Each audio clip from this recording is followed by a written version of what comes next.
Good morning.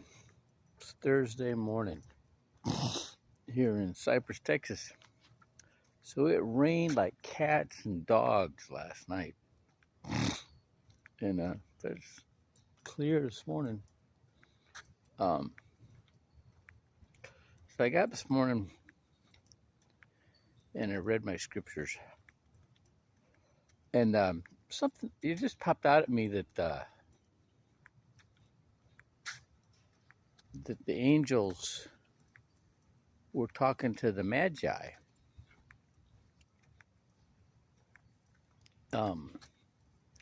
In Genesis 33. I'm thinking that the angels are only talking to God's anointed. All right.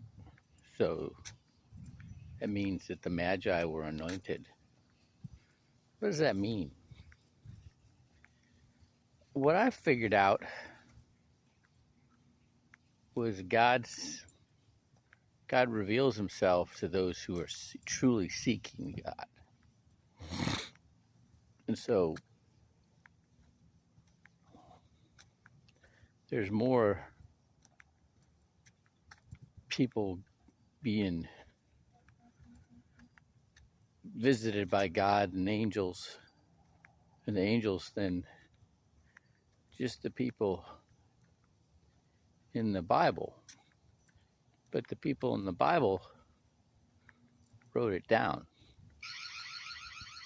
Oops, sorry. Their alarm's way too sensitive.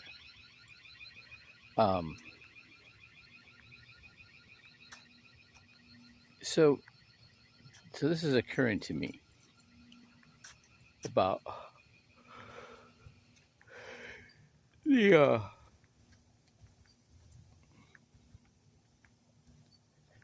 angels. Oh yeah.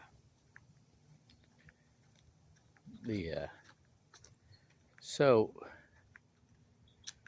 now I've read the whole Bible 16 times, and I've been doing this, reading the same chapter of Genesis, Psalms, and Proverbs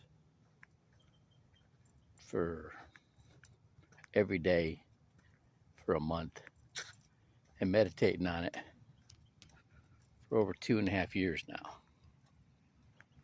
And in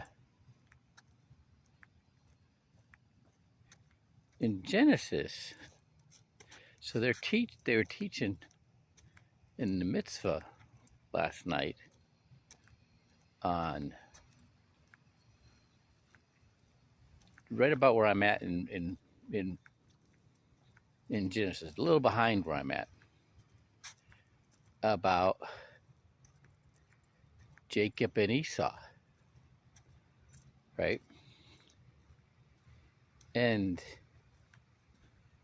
what didn't get in the Bible but got in the book of Jasher was that Esau, so they're at the point where right before Jacob leaves the land of Canaan to go to Babylon,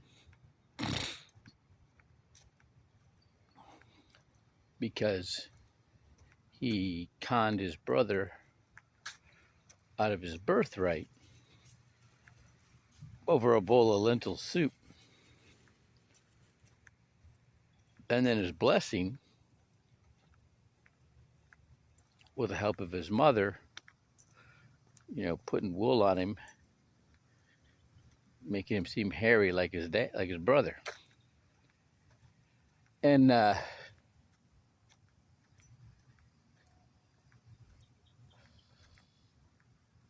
I'm reading where they got back together.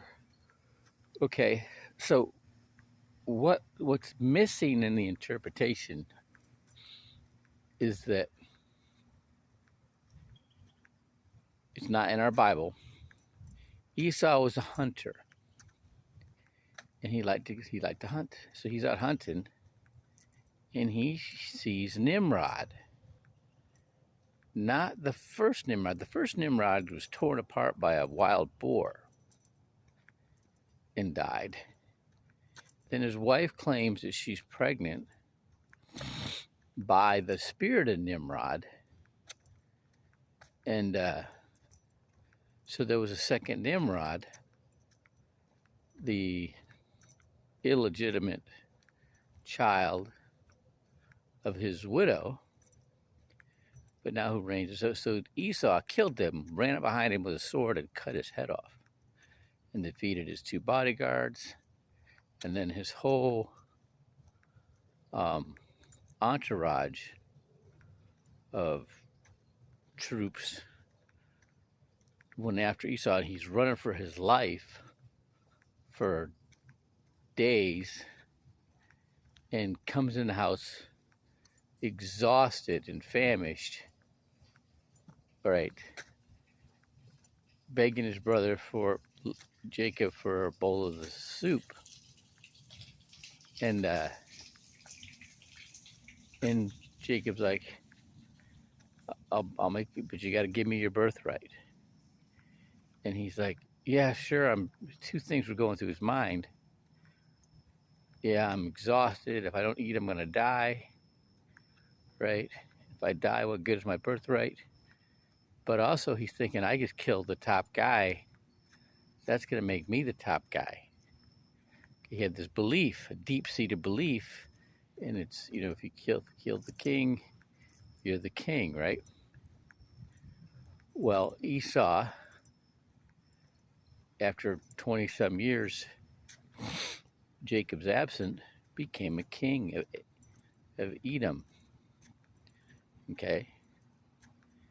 When Jacob comes back, Esau is a king. Okay? So he's like, hey, I can give up the land of Canaan. I got the rest of the world. That's what he's thinking. All right. What a good stuff. Oh,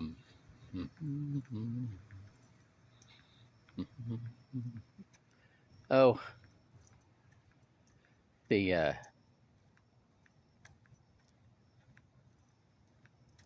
that's pretty much it for today.